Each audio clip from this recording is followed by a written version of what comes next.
दांतों में सेंसिटिविटी क्या होती है, इसके क्या क्या कारण होते हैं? क्या सेंसिटिविटी टेम्परेरी होती है? इसका क्या ट्रीटमेंट है? इसके बारे में जानकारी के लिए बात करेंगे सीनियर डेंटिस्ट डॉक्टर अनीता मैयार से। टूथ सेंसिटिविटी एक तरह का पेन या डिस्कम्फर्ट है जो कि प्रोत्साहित होता है कोई भी हॉट या कोल्ड टेम्परेचर की वजह से। अब वो एक दांत को भी इफ़ेक्ट कर सकता है, 2-4 दांत को भी इफ़ेक्ट कर सकता है और इनफैक्ट पूरे मुंह में भी आपको ये फील हो सकता है। अब रही बात कारणों की, तो कारण तो टूथ सेंसिटिविटी का सबसे बड़ा है कि हमारे दांत का जो एनामल है वो कुछ जगह से वेयर या टियर हो जाता है, यानी कहीं से घिस जाता है या क्रैक हो जाता है, या हमारी जो ब्रशिंग टेक्निक है उसकी वजह से, ब्रशिंग करने की वजह से हमारे दांत के गम्स जो हैं वो नीचे चले जाते हैं, कहीं दांत टूट जाते हैं। तो मेजर तो कारण सेंसिटिविटी का यही है। और बाकी बहुत सारे कारण होते हैं, जैसे रात को दांत का ग्राइंडिंग करना, जैसे बच्चे क्लेंचिंग और ग्राइंडिंग करते हैं बड़े लोग स्ट्रेस की वजह से, या फिर कुछ बीमारियां होती हैं जैसे गैस्ट्रो इसोफेजियल रिफ्लैक्स होता है जिसमें कि पेट से एसिड मुंह में आता है और उससे दांत का अपना एनामल काफ़ी ख़राब हो जाता है। बाकी बहुत सारी चीज़ें और हैं, जैसे गैस्ट्रोपैरेसिस होता है, एक तरह की वोमिटिंग की बीमारी होती है। तो ये कारण है, कैविटीज़ का होना, है ना, बहुत ज़्यादा एसिडिक खाने को खाना, उस वजह से हमारे दांत का एनामल घिसता है।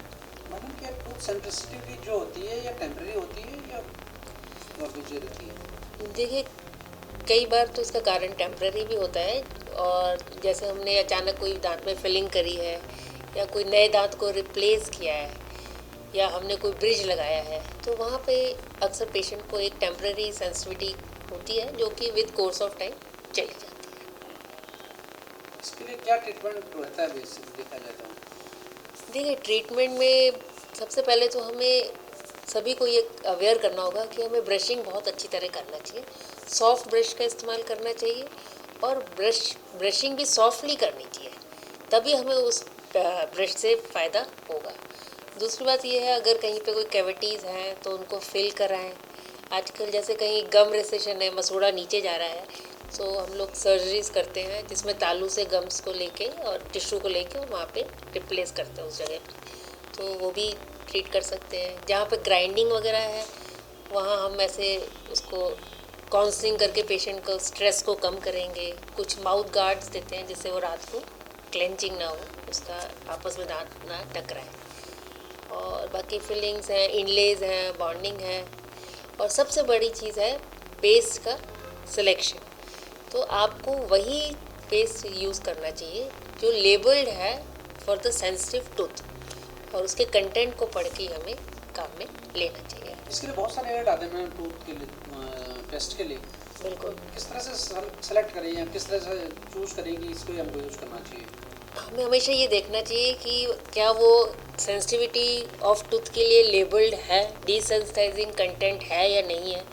साधारण तौर पे पोटाशियम नाइट्रेट एक कंटेंट होता है जो ऐसे पेस्ट में होना चाहिए, या अमोनियम फ्लोरोसिलिकेट होता है, ये हमें उसको एनामल को मिनरल आयंस दे के उसको बनाता है, मजबूत करता है। तो अगर ये सब कंटेंट हैं तो उसी पेस्ट को यूज़ करना चाहिए, बाकी ऐड देख के कभी भी पेस्ट को नहीं खरीदना चाहिए।